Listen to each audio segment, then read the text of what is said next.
Hello guys, Anger Roleplayer here, and today I would like you to show the build that is kind of from the past. It was reinvented recently, and the only reason why I'm writing this build is because there's no fucking written guide existing. There's no video guide for it. I don't know why really. You know, I'm not the most professional bar player in the world, and there are tons of better bar players than me, but no one really cared about writing the actual guide for this. This is the far LeapQuake Might of the Earth set, and it was incredibly changed in 2.4, and it's extremely powerful now. And the reason why I decided to write this guide is because the Might of the Earth set did rank 1 on a non-seasonal US leaderboard. It completely surpassed all the fucking rare cores and all that shit, and it did rank 1 and it cleared the Rift 97. That's absolutely insane it's absolutely insane great Rift, and I had no idea the LeapQuake can do such high great Rift. So I compiled this build, guys, for you to use, for everyone to use, and I do not really gonna take any credit for this because I did not invent this build. So let's take a look, and I go to the random 75 and show you the basics and how this build works. It's pretty cool. I know I first seen LeapQuake, of course, in Diablo 2, and when the leaping was there, and then I watched endless runs of Alkaiser when he did his endless Khazruddin runs with his 5 LeapQuake, and the mechanics hasn't really changed that much since then. It's pretty cool. It's pretty cool, you know. Some things has changed, but overall it's all the same Might of the Earth. You're leaping, you're doing earthquakes and shit like that. It's pretty crazy that it's almost the same, but it does so fucking insane amount of damage, guys. It's just fucking crazy. It's fucking crazy.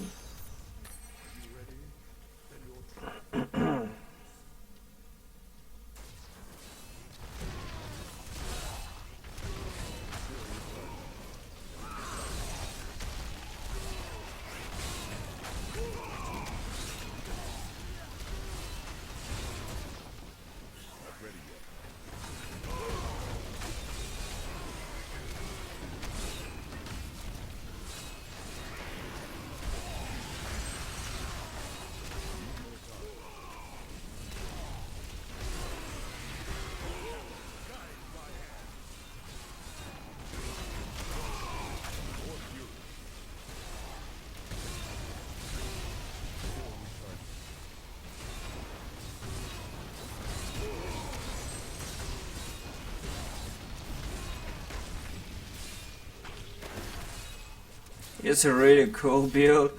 You know, it's very old school. It's very old school.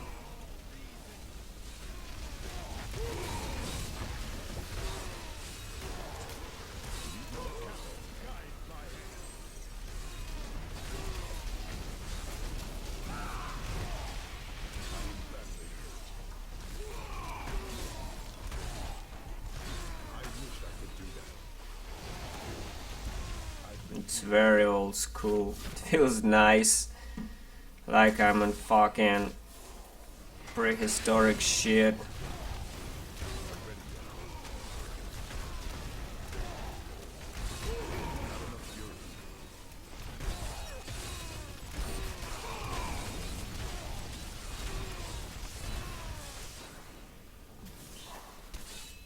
It's really fragile. It's actually hard to play.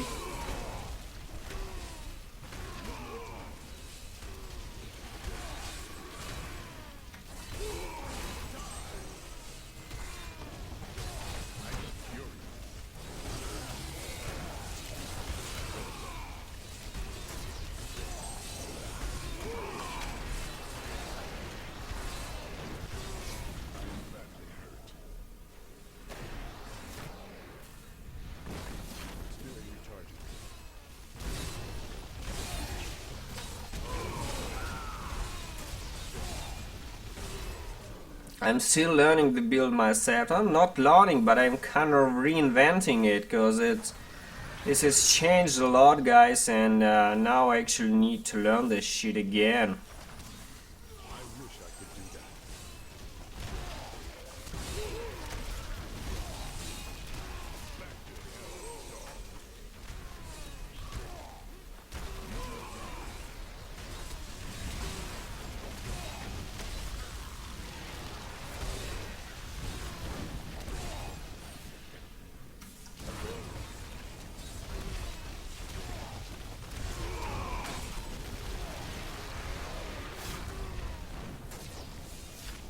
I'm learning it myself.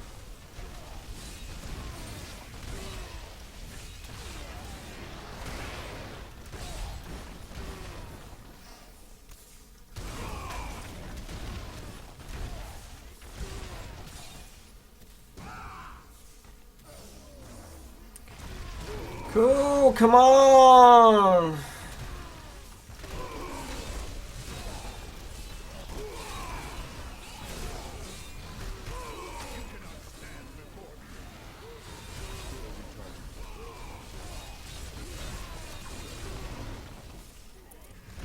Let's go, leap into the fucking oblivion.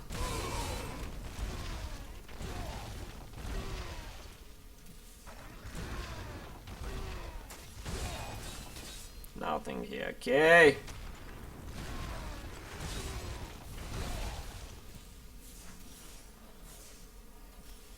Not ready yet.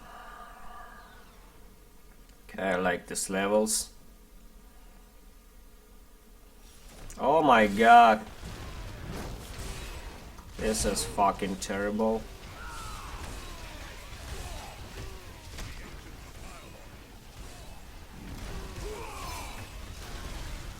I think I will be safe here.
Need more elites here.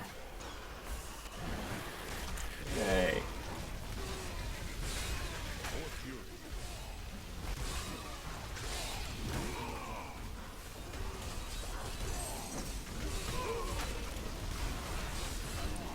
Okay, looks I'm all gonna die here.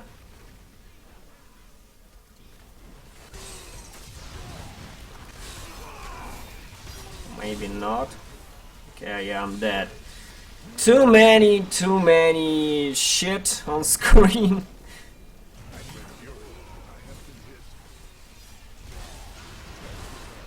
These arcanes are really bad. For the barb, I don't really play that well. Don't really play that well, guys. Fucking shit.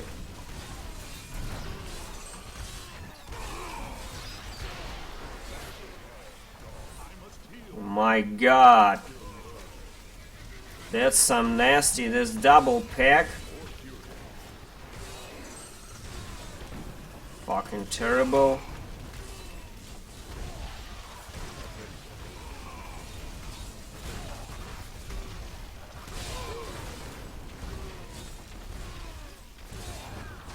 You die already, motherfucker. Okay, you fucking bitches. That's a terrible level.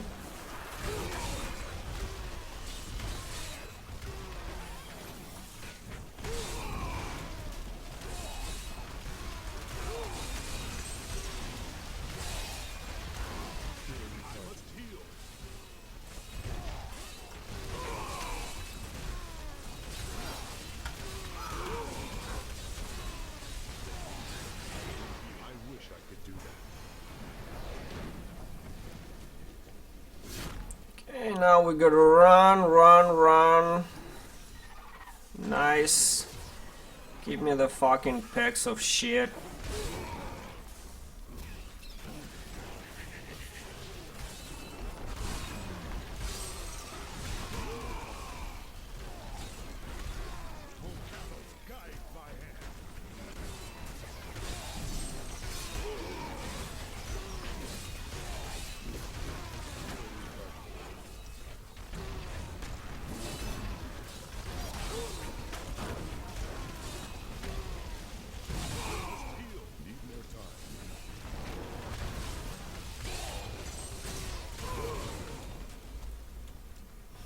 Let's go.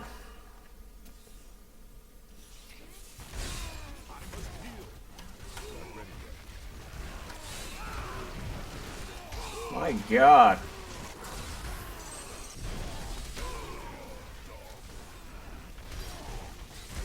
Area damage is stacked here for a reason.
This is it, guys.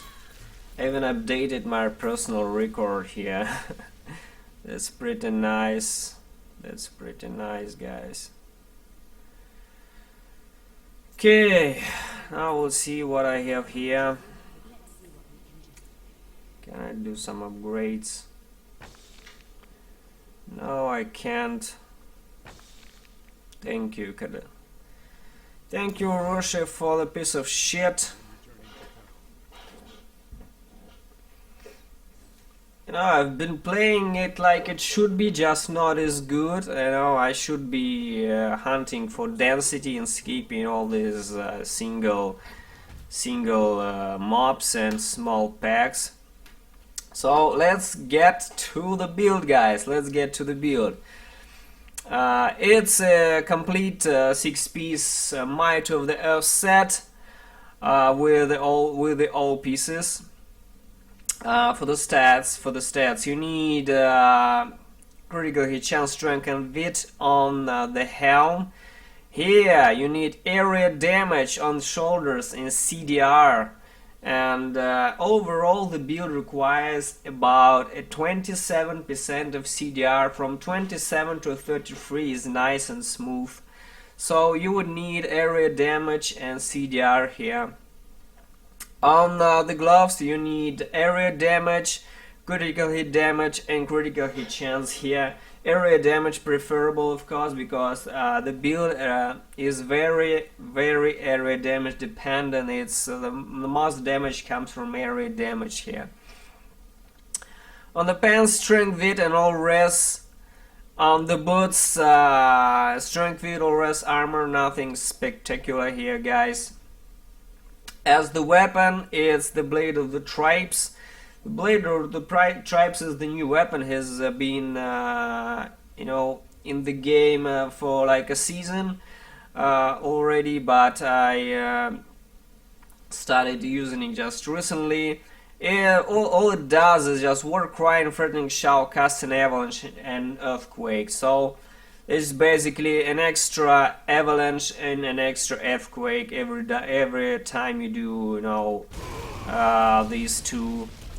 And it also comes with the earthquake damage, and it's the main earthquake damage increase. You should absolutely get as high DPS weapon as possible here, guys. It's extremely important. Unfortunately, mine is shitty, but it I thought originally I thought that I need CDR, like, you know, the earthquake build. And only recently that I realized that I don't need as much CDR on this build as area damage. An ideal role will be damage, area damage, and maximum earthquake damage. So that should be the perfect role for this build and a perfect weapon.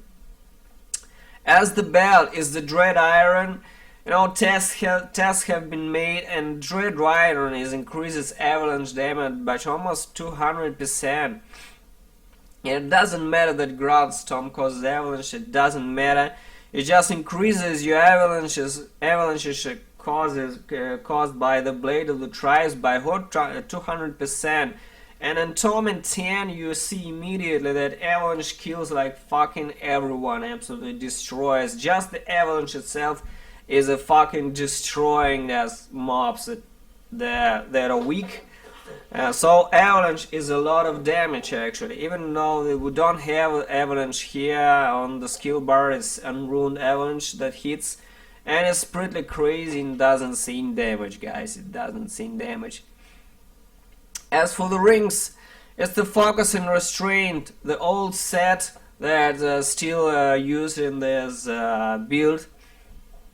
We always use leap, and we always use the boulder toss and the earthquake, so we always proc focus and restraint absolutely all the time. And the ideal roles would be exactly like these guys: critical hit damage, hit chance, and area damage. Critical hit damage, hit chance, and area damage. You did a lot of area damage here, and I'm sitting on 106. And if I get a better roll here, I get 126. And if I get area damage here, that would be 100 and around 30 area damage. That'd be fucking crazy. That what you should be aiming for, guys. As the amulet, it's either the Hellfire amulet, the good one with an extra passive, or if you don't have, you can use either of the Elich with the fire skill. If you have either of the Elich with the fire skill damage, it's extremely good as well, because, you know, the con of this build is that you're really fragile outside of the Baton Defender's procs, and you have to survive the hits, and you have to survive all these fucking arrows if you're gonna play through the rift with some, you know, the clan spearmen or the archers and shit like that. So either Elish is fucking invaluable boost, you know, it boosts my toughness by 27%, and that's crazy amount of toughness increase, and it's even better than the passive that I have here. So if you have a really good either Elish, that will absolutely help a lot, guys, absolutely help a lot. As for the braces, that's the key item why, you know, for this build, why we don't really fucking die. You know, the Ancient Pattern Defenders. The Ancient Pattern Defenders are being procced by the Leap Death from Above, because the Death Leap from Above stuns enemies for 3 seconds and instantly procs APDs here, guys. That's the only item why we don't fucking die all the time, absolutely, through the rift. And I don't have the Fire and Ancient APDs with the strength, so I'm using the Dex one. It kind of gives my damage as well, But you can see I did 75 with a lot of time to spare. And it's only the second time I'm doing 75, so there's a lot of potential. Anyway, with the super low DPS that I have, because I rolled every strength to every damage here, I don't have strength here. I still did 75 with a lot of time left. So this, as far as you can see, this build has a lot of potential. It can push a lot higher than this. So APDs with fire, strength, wit and critical hit chance, yeah, extremely fucking important here, guys. Extremely fucking important. Now let's take a look at the cube. In the cube we have the furnace for lead damage, loot socks that allows us to leap 3 times instead of 1, you know. That's extremely important. It's an item from the ages ago and it's still usable. It's awesome. I just love this, leaping all around. And convention of the elements to increase our damage and increase our earthquakes and increase our avalanches and all that shit. It's incredibly hard to watch, at least for me it's incredibly hard to watch the fire rotation of the convention of the elements, because I always keep attention to what to the sequence that I cast my leaps and my shouts. So that's not easy to time all these guys. It's not easy to time all these skills, and extremely requires some extreme skill to play this set. Actually, it's one of the hardest sets to play now, so only the best of the best players will play this set. And I absolutely applaud to the guy who did rank 1. It's fucking amazing, man. Thank you very much. You showed everyone that the might of the earth is strong, and in proper hands it can do insane amount of damage and progression. Now, for the legendary gems we have esoteric alteration, because we have to survive somehow. The toughness is very problematical here. Outside of APD procs we're really fragile, unfortunately. So esoteric alteration is extremely important for this build to survive. The second is Bane the Trap, of course, a global DPS multiplier. The third is the Bane the Stricken, to stack Stricken on the Rift Guardian, the elites. Without this gem, killing Rift Guardian takes fucking eternity. Don't even try running without the Bane of the Stricken, guys. It's extremely important. Now a couple of words about the Paragon and about the Fury. So how the Might of the Earth set works, guys. Reduce the cooldown of Earthquake, Avalanche, Leap and Ground Storm by 1 second for every 30 Fury you spend with an attack. Our attack here is Ancient Spear and the Earthquake. And Ancient Spear Boulder Toss is our like super main attack. So what does it mean? That means that the more fury we have and the more fury we instantly spend with the leap, the faster our leap refreshes and we can leap again, and this leap will cause earthquakes. So basically the more fury we have and the more fury we instantly spend through the boulder toss, because it instantly spans on fury, the faster we refresh the leap. The two things that give maximum fury here are the weapon. It can give up to 24 fury, and the belt can give up to 12 fury. And so I have 136 base fury. 136 fury that refreshes my leap up to 4 seconds and 4 seconds and a half. That's pretty nice. But if you add the fury from your paragon, and you can add up to 50 fury, I can get up to 186 fury, and this will reset my leaps by around more than 6 seconds. 6 seconds cooldown reduction for leap when I spend everything, guys. You see. See, now I spend everything and my leap instantly refreshes. Instantly refreshes with all that fury. So that's how the duel works. And so I would say the safe spot for 6-second cooldown is around 180 fury is what you should be aiming for here. Guys. That's pretty important. As for the skills, on the left button I have leap depth from above that stuns enemy and procs our ancient Pathan defenders. On the right button, earthquake, molten fury. That's the fire rune. You know, most of the runes, most of the guides that are there on Diablo fans and in the internet, and why I actually did this guide is because most of the guides they run with the cave-in rune, with the pools, and the physical rune is 4,800 damage, and this one is 6,000 weapon damage. Is just there for DPS. It's maximum DPS rune. That's why it's used, guys. That's why it's used.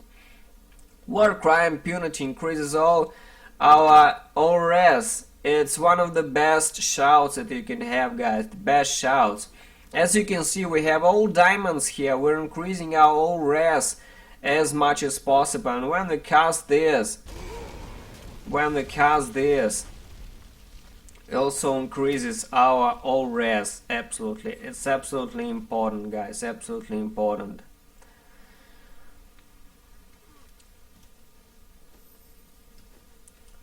Threatening shout falter. Shout with great ferocity, causing enemies take 25% increased damage from all sources. Falter has been changed on PTR and it doesn't stack with the other sources now. But it doesn't really matter for solo. It's still absolutely good, guys. It's still good. So it's basically like this. The sequence when you cast this should be like this, guys. I will show you now. Ancient Spear Boulder Toss. That's the spender skill, and it spends all our fury into one massive giant motherfucking boulder. Ancient Spear, and it also does some significant damage, guys. That's the spender of our build.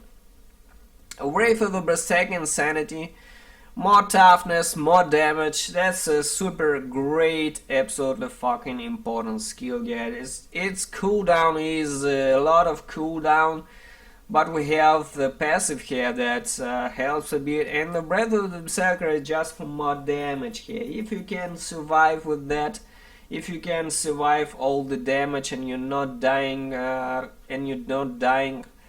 Insanity is the best rune for the Wrath of the Berserker. If you die too much, try Striding Giant, or say everything on anything else here. Striding Giant is extremely good for damage reduction. As for the passive, Boon of Vulcatus reduces cooldown of Earthquake by 15 seconds. For this, really good. Call a Wrath of the Berserker by 30 seconds, really good.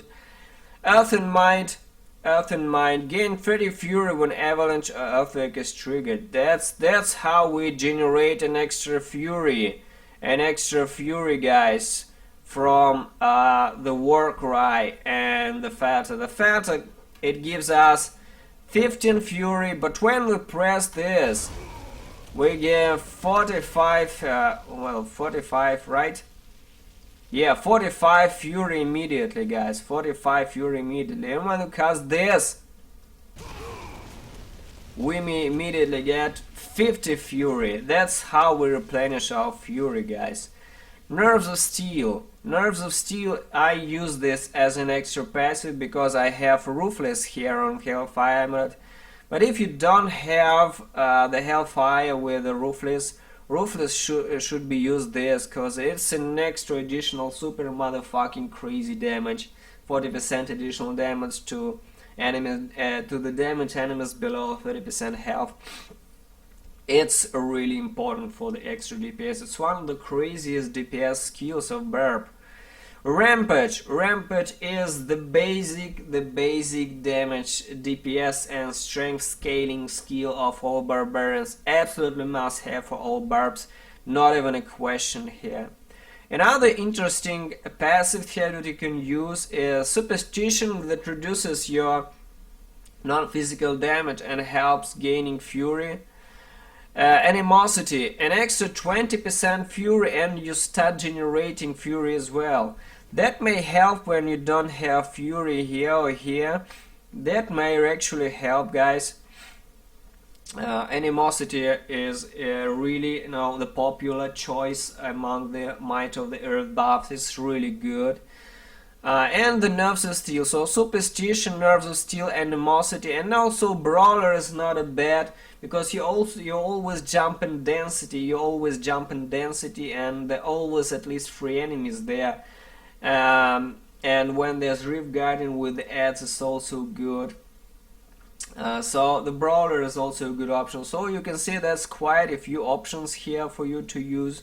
I prefer Nerves of Steel for some extra life and extra damage reduction, because I'm not really as super crazy good LeapQuake Barb for now, and I just need an extra toughness, here, guys. As for the gear, choices, there's not really much choices here to do, guys. Another interesting choice that you can make is to have for Torment 10 you can use the strong arm braces instead of APDs if you don't really die. That will give another additional damage, and instead of death from above,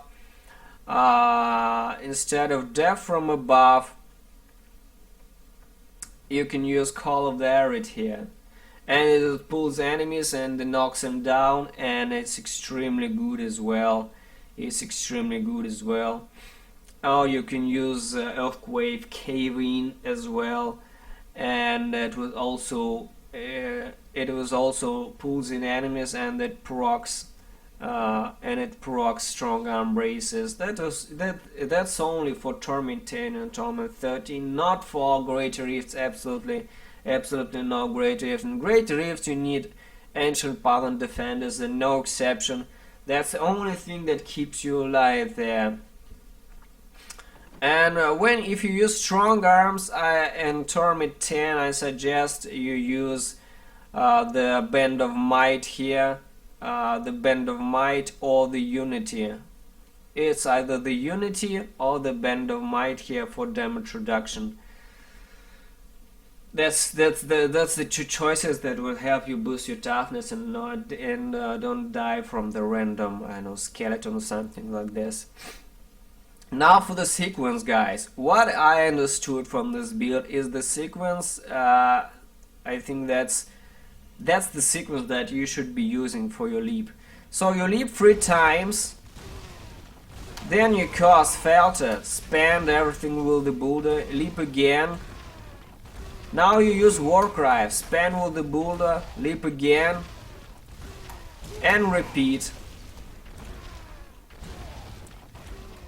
See, now I have Earthquake as well, and this is on cooldown. This is where CDR starts to help. If I had more than 30, like 35, 36 CDR, that will help me with the cooldowns of the Threatening Shout and the Warcry, and I will have no gap between casting leaps. Now the gap that I have is here.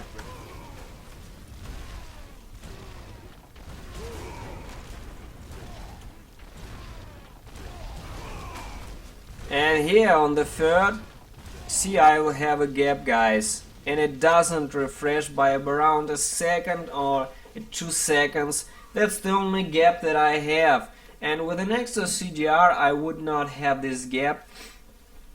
But professionals say that you need area damage everywhere, and CDR is not over important in this build, so around 27% CDR and you're good to go. Stack all area damage wherever possible, guys, is extremely important.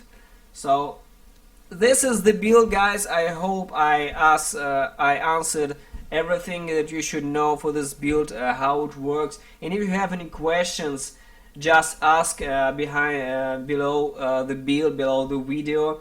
And I will also post a link where the guy cleared 90 with this build, and it's no joke. 90 is fucking crazy, guys. It requires a ton of fucking skill. So I will post a link with a guy that cleared 90 with this build. Unfortunately, I haven't found a recording higher than the 90. But I know for a fact that on European leaderboard the guy did 95 with the LeapQuake, and on the non-seasonal they did 97 rank 1, guys. That's fucking crazy. That's fucking crazy, with the might of the earth. So thanks for watching, guys. If you have any questions, ask. Subscribe to my videos, follow my channel, and I have a Twitter now as well, so follow my Twitter. I will be posting links and YouTube, guys, and shit there. I also have a new channel art that I uploaded yesterday. Check it out and let me know if it's terrible fucking shit or not. So thanks for watching, guys. Absolutely appreciate all the support you give me. I'll keep on updating the new videos, new guides, and keep you updated with the patches and all that shit. Thank you guys for watching. Bye.